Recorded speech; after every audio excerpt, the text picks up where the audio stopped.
Raf. No, 1 minute. Sorry. Give me a minute, mate. Jesus. Fucking hell. Okay, I'm ready. All right. Raf. James. Bit of a sour note, I suppose, or a bit of a low note to start an episode on. I know people come in here looking for us to sort of get right into it. We're a pretty upbeat podcast, but, a few things have come to light, things that we need to address. Yes. Mea culpa, I suppose. Okay. Obviously, as listeners to Pod will know, PETA have been on our trail for a little while now. Yes. People for the ethical treatment of animals. Yeah.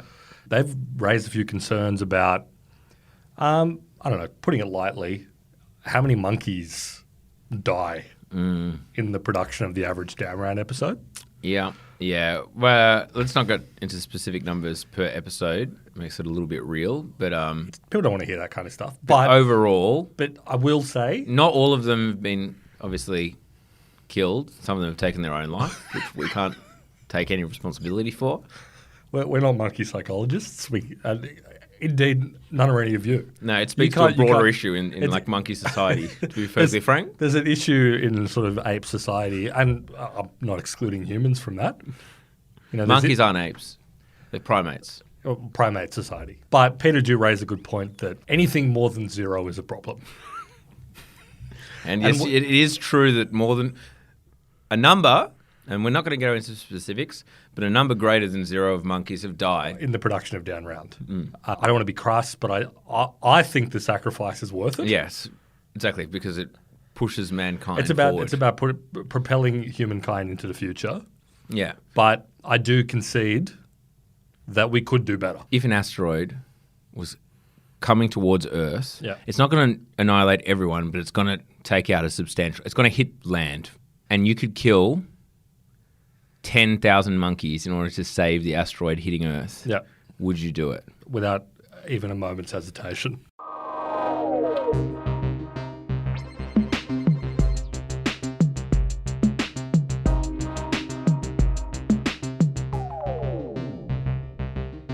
We're talking about Neuralink today. Neuralink. There's been a bit of buzz about Neuralink in the news recently, a bit of success, allegedly. They achieved one of the greatest aspirations of mankind, which is to let a paraplegic man play Civilization 6. Good on him. I mean, it's not brain science. It's not bloody brain surgery, right? I want to, right at the very top, put a caveat out there that I'm not a neuroscientist. No, and nor am I. But I don't think that being or not being a neuroscientist should preclude you from making expansive statements. No, but what I would like to talk about is, in particular, the business model around Neuralink. But let's start with the facts. All right, we'll start at the top. So if you don't know what Neuralink is, it's one of the constellation of companies that Elon Musk has started. Everything from Tesla, well, he didn't start it, but he's been a driving force behind it. To SpaceX, well, he didn't start it, but he's been a driving force behind it. The Boring Company seems to have failed. Yeah, Boring Company doesn't seem to be doing so well. But OpenAI did start it, hasn't really been super involved in its recent successes. X didn't start it, but seems to be highly involved. Well, there's a pattern, but the guy has his finger in a lot of pies, let's just say. Neuralink was one of them. It started in 2016. And the idea was, as with many of Elon Musk's sort of moonshot ideas, is to create a brain-computer interface. And we'll get a little bit into what a brain-computer interface actually BCI. BCI. It's got an acronym now that if you're down at the pub and you're regaling people with like the latest, when someone's like, what's with this Neuralink thing and how many monkeys died? You can be like, oh yeah, the BCI. Oh yeah, the BCI. And they'll be like, what does that stand for? And I'll be like, your shout, mate? You can end that conversation immediately. So the whole idea of Neuralink was to build a brain-computer interface that lets people, and when I say people, I mean a huge range of consumers because they want to commercialize this technology. No, this is a private company that's looking to make a profit. Yeah. One day. Be able to control your computer with your mind, basically. Yeah. And in many ways, this is the dream of computer interfaces. Every sort of interface that exists in the world, be it computer and mouse, touchscreen, like game controller, whatever, exists because we can't actually just tell a computer what to do by thinking about it. No.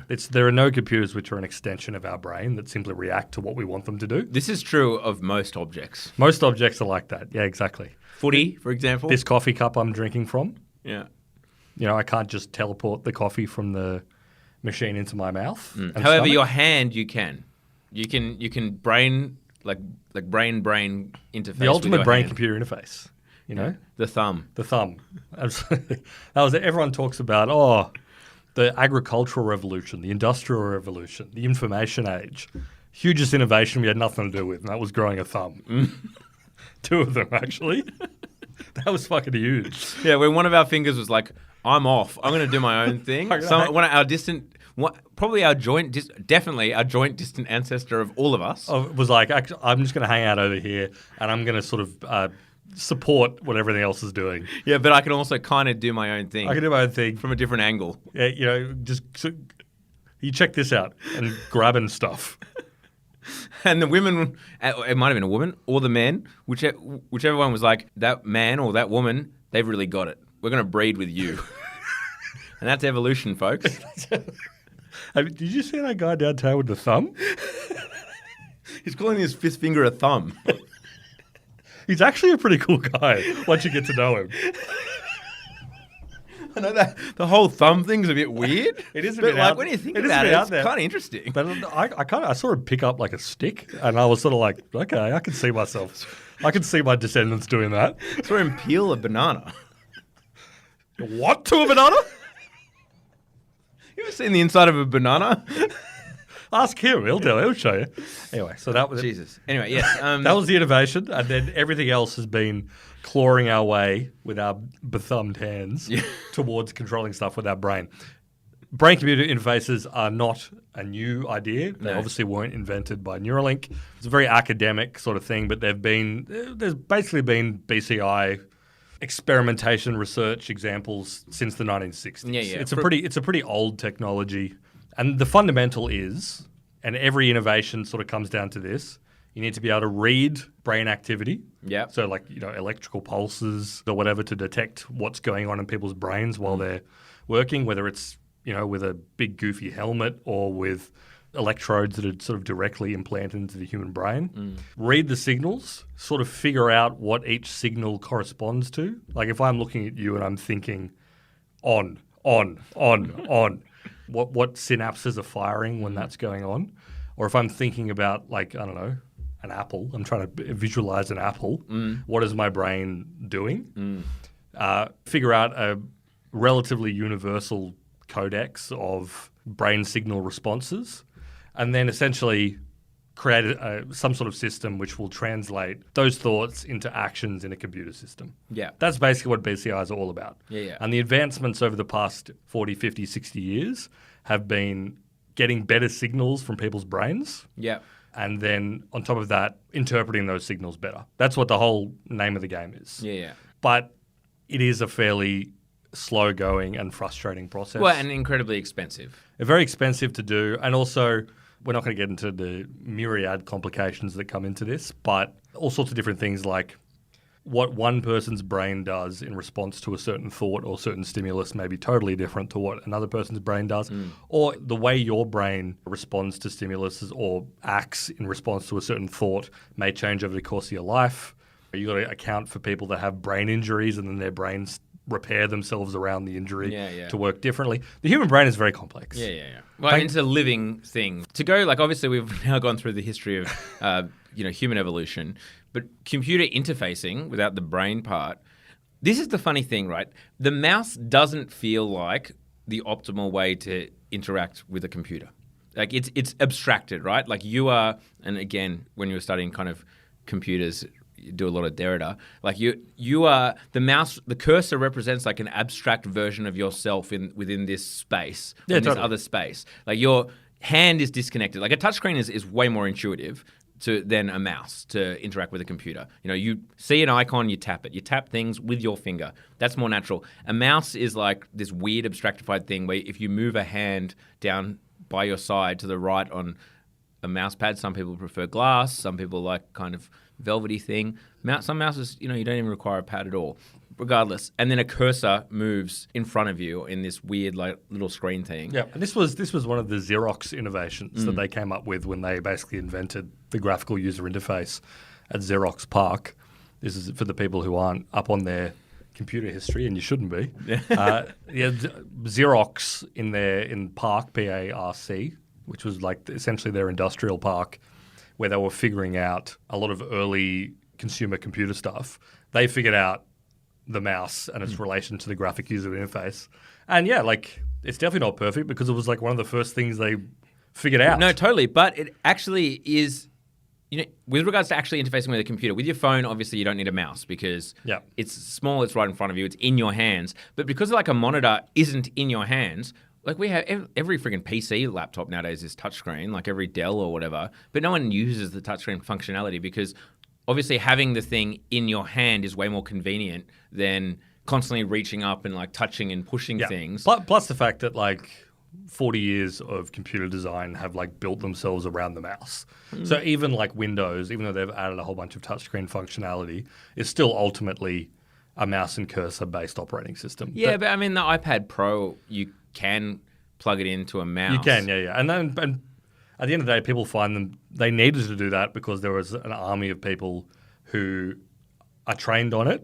I think it's less than trained. I honestly think that it's annoying to keep touching the screen and dragging your finger around and swiping in front of yourself. This was always the Steve Jobs reason why he didn't want to make a touchscreen Mac, which like sounds like dumb guy reasoning, but is actually true, which is that like reaching up to touch an iMac screen your arm will get tired doing that, and it will suck. It does. As I said, like every Dell has a touchscreen. You just don't. Occasionally for scrolling, maybe, but for the most part, you don't use it because it's inconvenient. Now that is also not to say, and we've talked about this before on Down Round. Obviously, like the monitor is not necessarily the perfect way to interface with an actual computer, but it will be that way for a long time. Regardless, right now, what came out in the last few days is a video of a gentleman playing chess with his mind. Yeah, Nolan Arbour.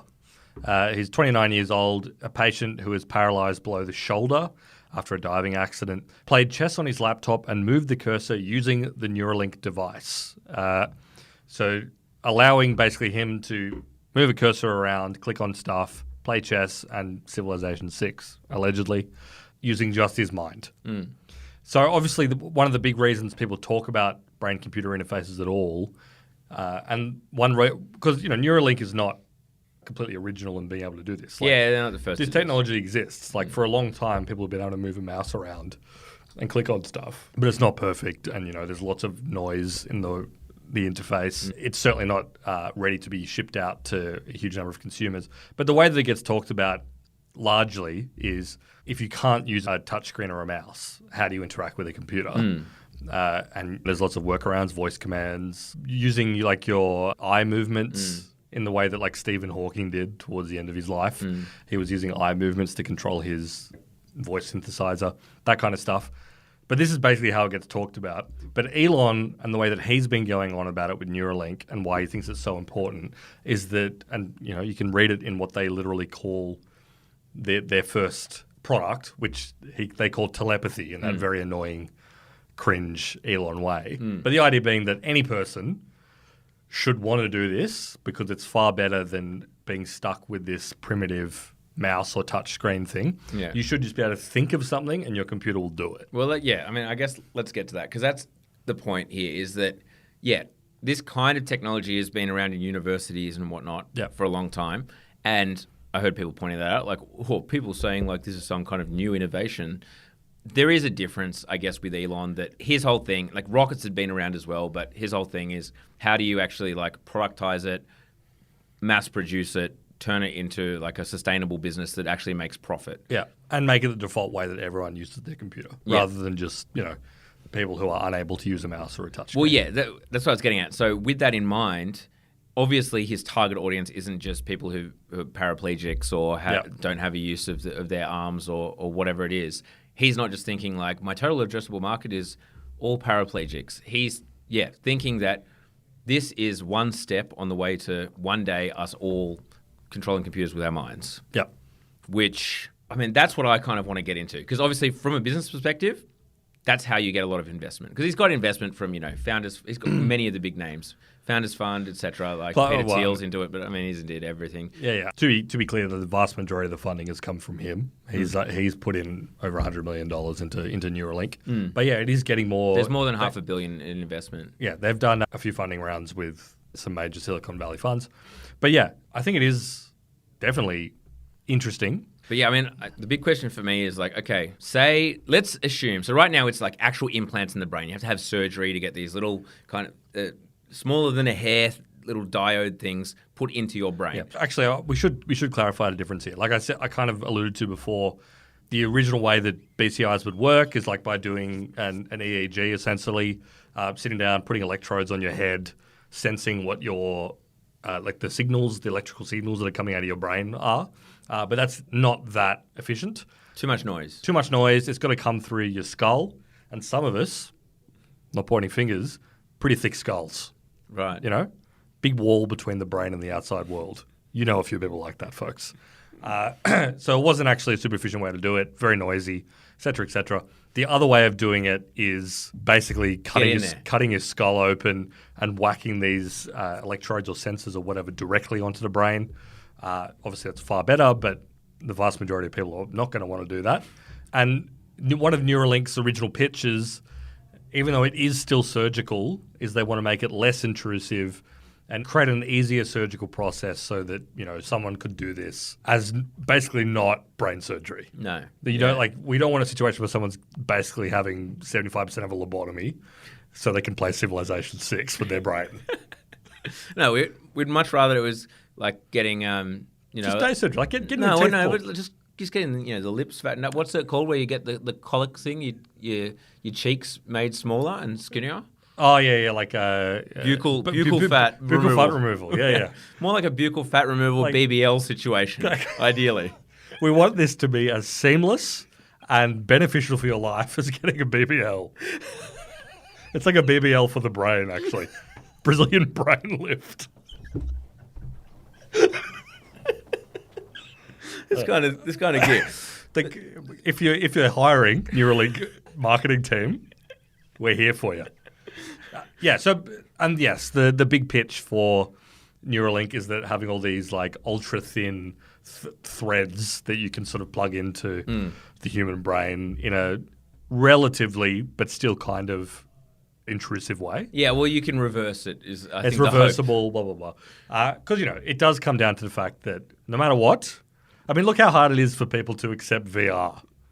Like Apple, Meta, PlayStation, everyone's throwing everything at the VR wall, and people are still a bit like, it's a bit weird. Yeah, like why do I want this? I don't want to put the fucking goggles on. I don't want to wear them in public. Yeah. And imagine that, but being like, you need to go to like a surgeon and get some electrodes planted in your brain for so you can control the mouse with your head. This is what I want to get to. Like, obviously, controlling a mouse with your brain is not the end goal here.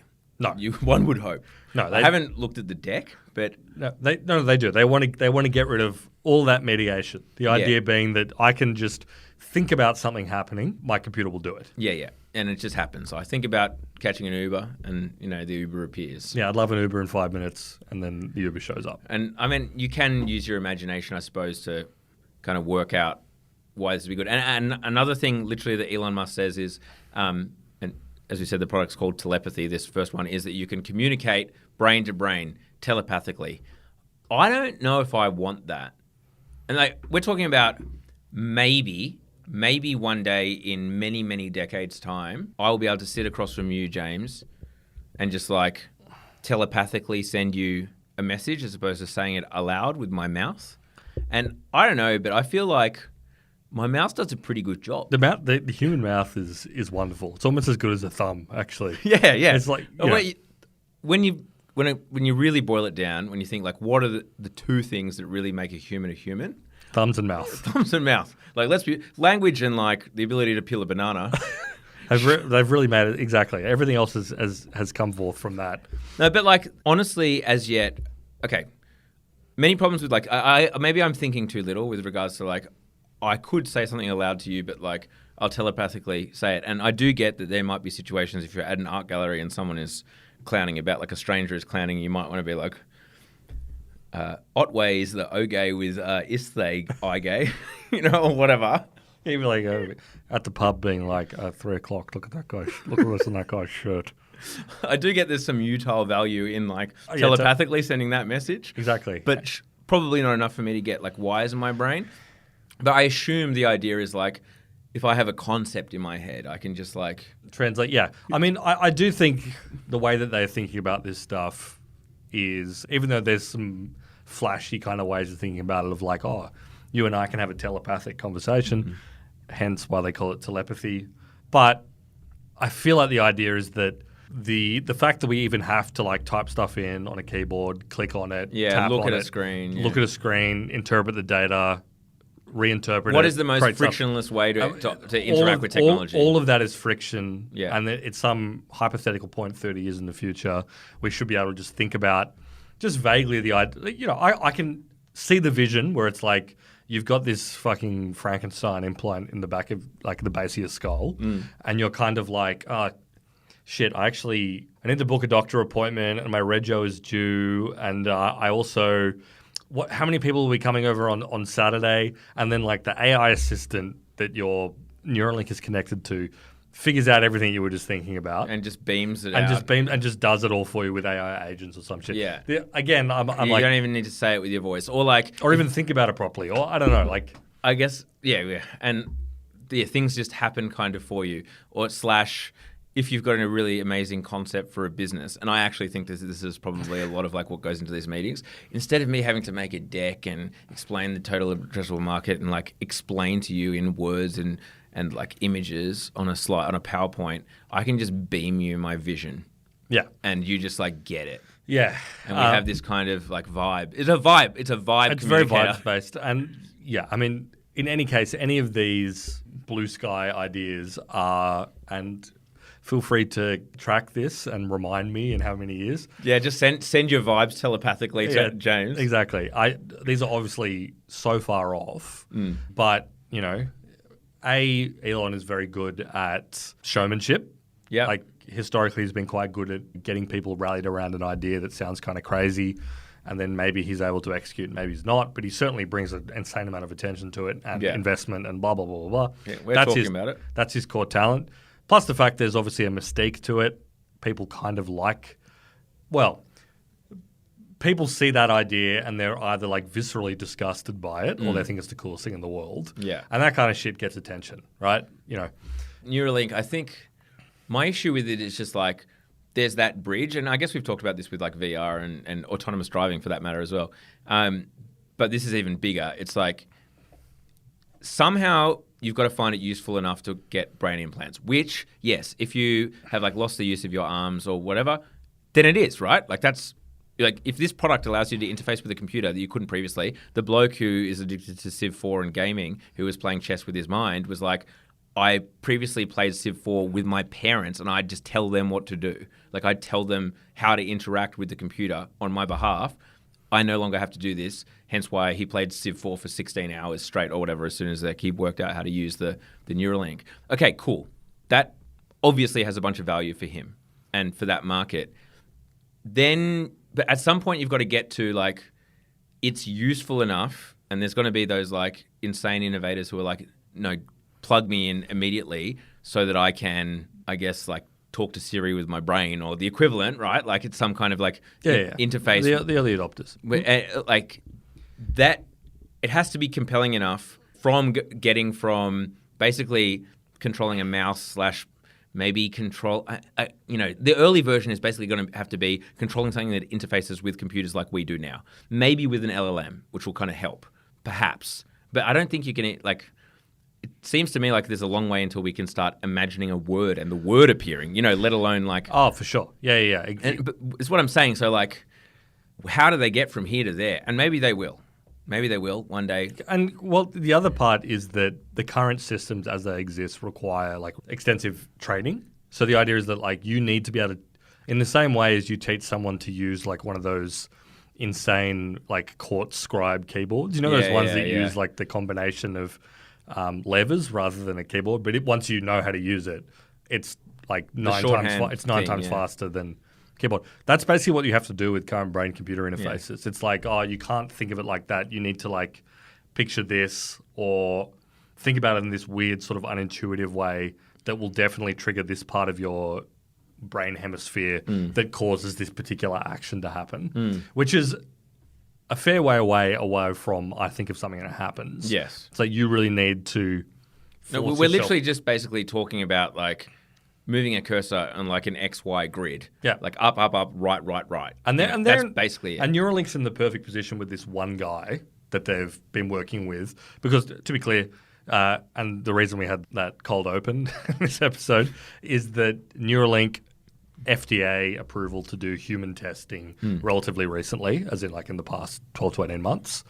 Before that, they were experimenting on animals, pigs and then monkeys. And there's been a lot of reporting and public discourse about the fact that those monkeys were not having a chill one. No, they weren't just hanging out. Neuralink insisted that it wasn't that bad for the monkeys, but a few other places, including universities they partnered with, kind of like, it was kind of fucked up for those monkeys. We've had upwards of a dozen dead monkeys at a minimum. We're cutting, well, at the end allegedly, of the day. Allegedly, but at the end of the day, they're cutting open monkeys' heads to ram electrodes in there with experimental technology. But in any case, they have this human test subject who's come out and been part of this huge PR push, but they've had the glory and help of being able to work with one guy and be like, they've installed this chip into his brain and then be like, think about whatever. Like, think about X, okay? When this guy specifically thinks about this thing, this part of his brain lights up. Then they can build the system around that and be like, hey, buddy, think about and your cursor will go down. Think about this and your cursor will go up. Yeah. And who knows how universalizable that is. Yeah. I mean, it just is a long way off. But as you say, Elon Musk is fantastic at getting these media opportunities where you see this bloke playing, which is sick. Like, don't get me wrong. Oh yeah, no, it's great. Cool. It's very cool. Brain-computer interfaces, regardless of how rudimentary they are, they're cool. Yeah, absolutely cool. And get $500 million in funding, et cetera, but like, it just feels like we're so astronomically. I don't know if Elon Musk will be alive when fully able-bodied people are getting it because they actually see some like benefit above using your voice or using your fingers, using the thumb and the voice. Do you know what I mean? Like, for it to be more useful than using my fingers, I think you have to be much like VR in a different paradigm. Like, if we clicked our fingers today and everyone was working in the metaverse and blah, blah, blah, blah, it would work. If we clicked our fingers today and every single car was an autonomous vehicle and there was no more human drivers, it would work. Like, I mean, this wouldn't work right now, but like, I can see in kind of 20, 30 years time, if you're like, okay, if like we clicked our fingers and all of our actual computers and interfaces like weren't based around like finger input and voice input, then like this would work. But I'm struggling, even with my vivid imagination, to like, it is vivid, yeah, to find the jump. Well, I agree, and it's also, Elon has said on Twitter or X, and again, you take this with a grain of salt, but they talk about telepathy is their first product, quote unquote, from Neuralink, where you can make commands with your mind and communicate information and data and interface with a computer system. But he also said in a random reply to someone, which I'll drop in the show notes, he was like talking about their next product, which is called Blind Sight, with the idea being that it feeds visual data back to someone who can't see and projects it into their perception, whatever, so that they can see. He made the claim that it works on some of their animal test subjects. No idea how they're verifying that. Asking a monkey, like, eat the, like... Did you see that shit, Bob? Yeah, exactly. It's like, if you saw that, like, have another hit of the cocaine or whatever they do to these monkeys. Yeah, okay. Can't be good. Again, he was sort of like, it's pretty rudimentary at the moment, so it's kind of like original Nintendo NES graphics. And even reading that, I was like, what are you talking about? Like, and, again, caveat, I'm not a neuroscientist. I'm not a neuropsychologist, neurologist, brain surgeon. Monkey. Oh, I don't know. That's up in the air. But I'm like, how is that working? Like, by what mechanism does that work? That seems like an extraordinary leap forward from what I imagine where we're at. Yeah, And I mean, camera that's just prodding at the brain to somehow show it images. producer, and he was kind of like, in the future, this will provide higher fidelity than even the human eye does currently. Yeah, sure. And again, it's just like, I don't know. This sounds pretty moonshot to me. But yeah, but I can also see, like, if you're now thinking from a product perspective, much like with SpaceX and whatnot, okay, our first actual product is something that we can, the US spend God knows how much on healthcare, right? Like it's, the second largest portion of their GDP after the military or whatever it is. Good on them. Shout outs to you guys. And while I'm at it, shout outs to, I want to reiterate, I think I said this last week, shout outs to scientists. But so, okay, right now the total addressable market for telepathy, as they call it, is anyone who is a quadriplegic, paraplegic, or non-able-bodied and would like to be able to interface with computers using their mind because they don't have many other options. Great. Now with like the blindness thing, it's like, okay, there's more blind people than there are probably non-able-bodied. That's a bigger market, right? There's more blind people. And so if he can start to like prove it out with contracts with, I guess, like in America, I assume it's insurance companies, but like, the NDIS or, the equivalent or whatever, the NHS in Britain, then you're kind of like SpaceX was like starting to kind of build a business where you're actually generating some revenue. So you can say like, here's our current customer base. And that will only grow over time to the point where, every single person is going to have like a cyberpunk 20. Well, honestly, I think a lot of this comes down to just Elon reading sci-fi, right? I mean, a lot of this stuff does come from his sort of fixation on nerd stuff. He's the mirror to like Mohammed bin Salman, basically. They're both trying to actualize shit they liked in sci-fi. But the thing that it all comes back to is what I said before, which is like anything that requires surgery is obviously a non-starter for a mass consumer product. That's just not going to happen. Yeah. Plus the additive factor, where it's like all of a sudden at least half of the world's population is being negatively polarized against Elon Musk and whatever he's up to because, he's now kind of a right-wing guy. So he's embroiled in the political stuff. And probably around the other 50% are kind of against the whole mark of the beast, like WHO or whatever. You do run into the issue where it's like even there are a bunch of Elon Musk heads who are kind of like, I love you, Elon. I love the anti-woke stuff. I love you really bringing it to the SJWs. Still not super into the idea of sticking a microchip in my brain. I've kind of, you've put me in a tough position, brother. I've spent the last little while railing against Bill Gates and the World Health Organization doing that. So for you to say to me that you want to put a microchip in my brain, it's a tough sell to me and the boys. I do get the long-term vision. I get the idea. If they can make this stuff work, and it does all come back, if you want to get philosophical about it, the idea that the human brain is like a computer. We just need to figure out what the inputs and outputs are, and then we can start projecting ultra 8K porno directly into someone's frontal lobe. I know, exactly. That's something like just to imagine like the hottest chick and then just like beaming it to your mate. Be like, imagine a chick and like she looked like this, like as an elf, and she's so like she's really tall and she's got just huge tits. Like an elf is, And both of you bow and arrow. Both of you pay like $130,000 each to be able to do that.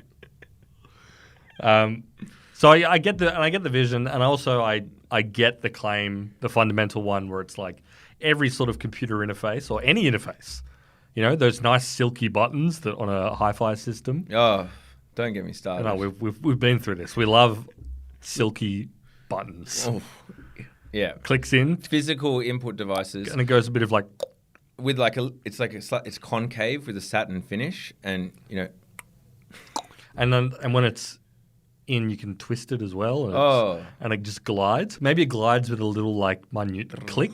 Yeah. But you feel it. It's almost like you hear it, but you don't hear it. You just feel it. You feel it. It's pure haptics. It comes through you and resonates with your soul. Or like the little metal flick switches, like.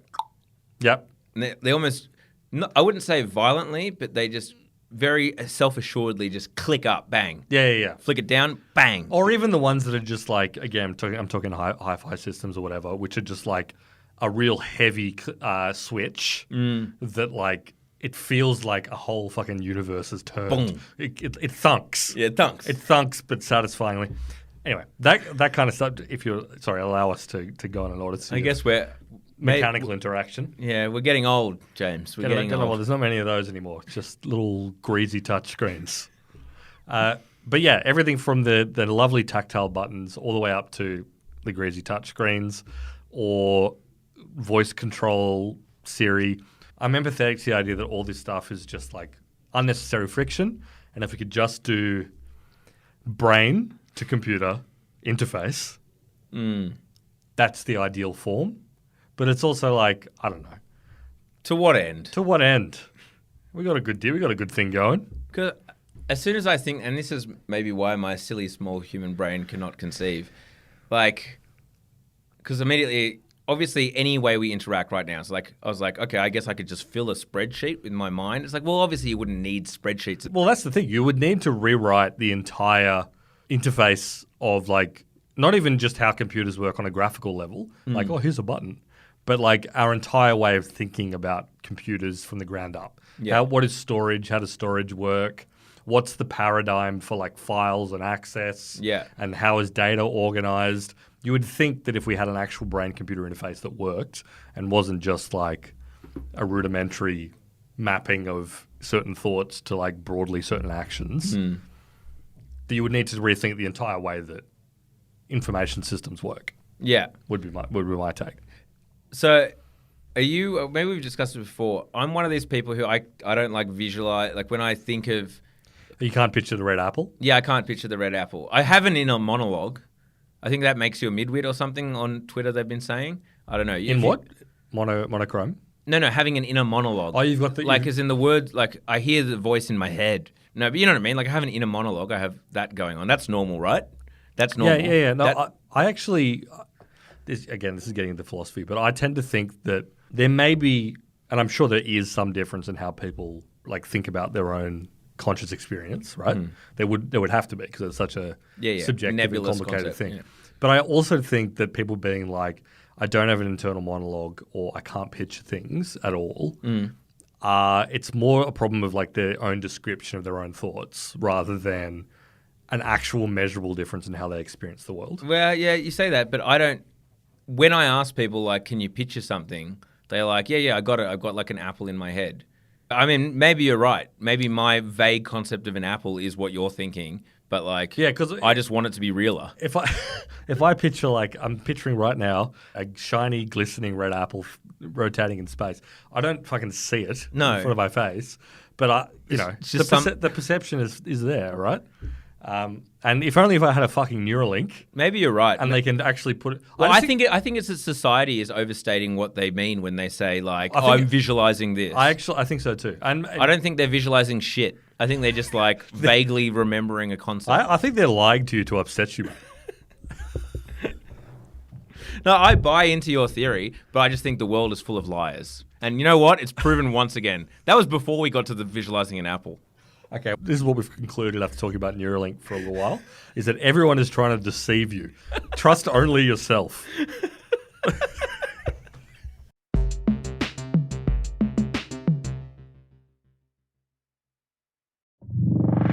Hey, Raf. Hey, James. Did you know that you can get an extra episode of Down Round every single week on top of the one that you're already getting? Yeah, I knew that. Well, yeah, obviously you know, but the person is... I'm using you as a vessel to explain. Sorry, as I'm the listener. No, go on, tell me more, James. How much does it cost? A mere $7 a month, Raf. Okay, where do I go to find out more about this? You go to downround.net. Okay, I want it. Well, I'm sure you do. I feel like I'm missing out by not having it. Exactly. No ads. Second episode per week, and a few other little goodies that are coming down the pipeline as well. Head to downround.net. Downround.net. And sign up to Downround Premium.